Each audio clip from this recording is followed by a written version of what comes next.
Bienvenue dans ce podcast inspiré du livre Exprime ta passion et suscite des vocations, qui est un outil de développement personnel qui vous accompagne dans votre aventure entrepreneuriale. Je vous souhaite d'ores et déjà un très bon confort d'écoute. Alors, nous nous retrouvons dans l'épisode numéro 3 de cette série d'enregistrements qui est donc dédiée aux personnes qui souhaitent être davantage passionnées de leur activité, passionnées de ce qu'elles font au quotidien pour se développer, pour aussi contribuer au développement de leur communauté, au développement de leur pays, de leur continent et donc à celui du monde. Donc, la passion, c'est le sujet aujourd'hui de cet épisode. Nous allons parler de comment cultiver sa passion. Vous vous souvenez, lorsqu'on présente le livre, nous nous basons sur la vérité selon laquelle Dieu a donné à chaque être humain la capacité d'influencer son environnement, mais aussi son semblable. Et nous avons dit que l'environnement ici fait référence au champ, au domaine d'activité dans lequel celui-ci peut s'émouvoir, peut se développer. Et donc l'outil qu'il a donné, c'est le talent. Le talent lui permet d'exercer une activité, qu'elle soit lucrative ou non lucrative, celle-ci lui permet de s'affirmer dans ce secteur-là, de s'affirmer dans ce domaine. Et c'est ce qui permet à son entourage de constater le sens de son utilité finalement dans la société, le sens de son apport au développement de la cité. Ceci nous permet donc de faire la transition, c'est que ça exerce donc cette influence positive chez son semblable, ça exerce cette influence positive chez les membres de sa communauté qui trouvent finalement en cette personne un modèle, un repère et finalement un leader. Et on arrive donc au sous-titre « Un leader, une communauté ». Donc ceci étant dit, le talent finalement constitue l'outil par excellence pour nous permettre de nous affirmer dans le monde. Mais le talent ne peut pas nous permettre d'aller loin si on ne met pas de la passion. D'accord ? On a besoin de passion en toute chose.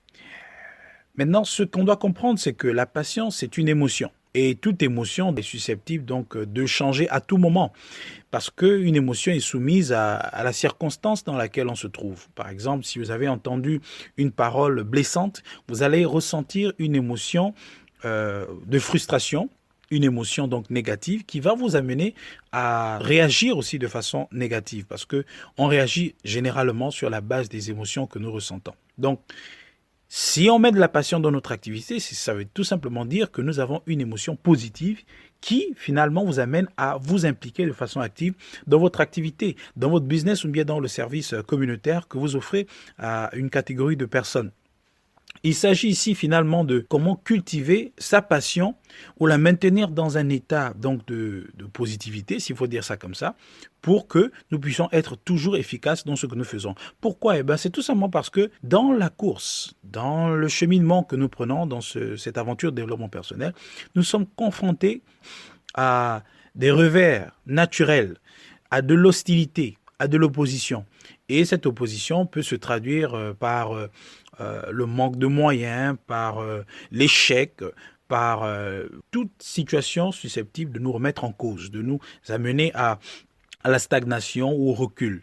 Et donc, comment réagir face à ces difficultés-là ? Comment maintenir son état de personne passionnée pour aller justement à contre-courant ? C'est ça en fait ce dont il s'agit. Comment le faire ? Alors concrètement, pour être passionné par quelque chose, on a besoin de l'information. Et c'est d'ailleurs la raison pour laquelle nous parlons de développement personnel. Nous allons justement nous apaisantir un tout petit peu sur ce qu'est le développement personnel avant de poursuivre justement sur comment cultiver sa passion. Alors, c'est quoi le développement personnel ? Le développement personnel consiste à renforcer les capacités intellectuelles et mentales d'une personne. Donc, il s'agit ici d'amener une personne à utiliser son intelligence d'une façon positive, constructive et transformationnelle. C'est-à-dire, c'est amener une personne à exploiter l'intelligence que Dieu lui a donnée pour son développement, pour son épanouissement, tant intellectuel, social, physique, relationnel que financier. Donc ici, il s'agit tout simplement d'amener les personnes à s'investir. C'est peut-être quelque chose qu'on ne nous enseigne pas à l'école, mais aujourd'hui, avec des formations professionnelles initiées ici et là, nous avons la possibilité de comprendre finalement que chacun de nous a ce potentiel-là qui lui permet de s'investir pour son propre développement. Alors l'intelligence est un peu comme, on va prendre l'image du cerveau, c'est un peu comme un moteur. Il a besoin de recevoir en fait des informations pour les traiter afin de produire. C'est un peu comme un élément qui reçoit une substance qu'il va transformer pour que ça produise quelque chose, quelque chose qui a de la valeur tout simplement. Donc, on a besoin d'informations pour que notre cerveau, pour que notre intelligence puisse la traiter afin de produire quelque chose qui aura de la valeur dans notre champ d'activité, mais aussi chez notre communauté. Donc l'intelligence humaine que nous avons a besoin de travailler. Et ce qui permet à cette intelligence de travailler, c'est la connaissance, parce que mon peuple périt parce qu'il manque la connaissance. Donc quand on parle déjà de cultiver sa passion, le préalable, vraiment le prérequis, c'est d'abord savoir que nous sommes dans un processus de développement personnel et nous avons besoin de nous investir pour notre propre développement. Et ça, c'est l'information. Dès lors que nous le faisons, on passe à l'autre étape. Donc, dans les informations qui concernent notre développement, c'est-à-dire comment faire pour créer une entreprise, comment faire pour vendre son produit, comment faire pour fidéliser sa clientèle, comment faire pour s'étendre d'un plan local au plan national et international. Comment aimer ce que nous faisons. Donc là, on a besoin d'histoire, on a besoin de témoignages, on a besoin de personnes qui peuvent nous édifier de par leur réussite pour que cela nous donne davantage d'espérer, davantage de croire en nos rêves, davantage de rêver grand. C'est ce qui nous donne donc de l'enthousiasme, c'est ce qui nous donne de la force, c'est ce qui nous donne finalement du zèle dans ce que nous faisons. Donc on quitte de l'information purement technique sur comment faire ceci ou cela pour l'information qui nous donne d'aller encore davantage plus loin. Donc, ici, il s'agit donc d'avoir des modèles. Il est question d'avoir une personne qui constitue pour vous un repère. C'est ce qui est bien sûr illustré à travers le sous-titre « Un leader, une communauté » qui nous donne de comprendre qu'en fait, chaque personne qui exprime son potentiel s'érige en tant que leader dans son domaine et donc finalement affecte les personnes autour d'elle. En fait, c'est ce que génère la passion.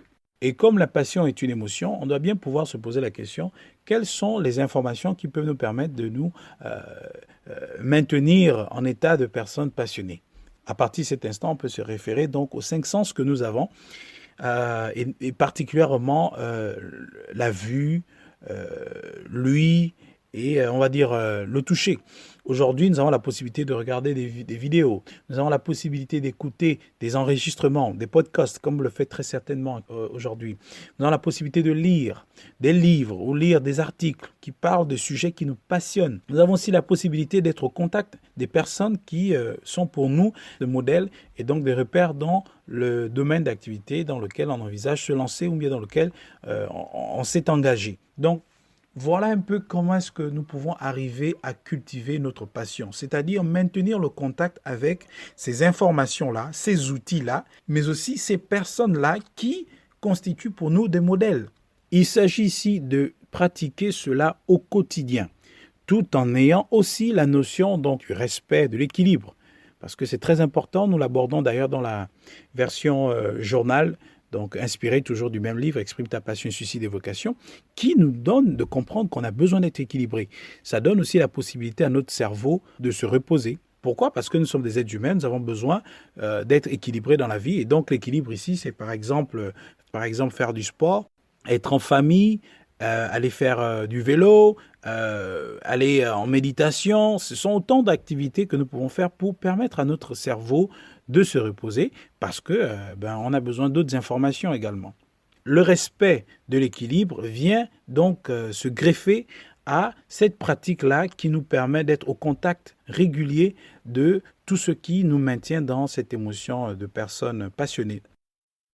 Ceci dit, nous sommes arrivés à la fin de ce numéro qui traitait de comment cultiver sa passion. Je rappelle que nous étions à l'épisode numéro 3 et donc nous nous donnons rendez-vous pour le prochain. Sur ce, il ne me reste plus qu'à vous dire à bientôt.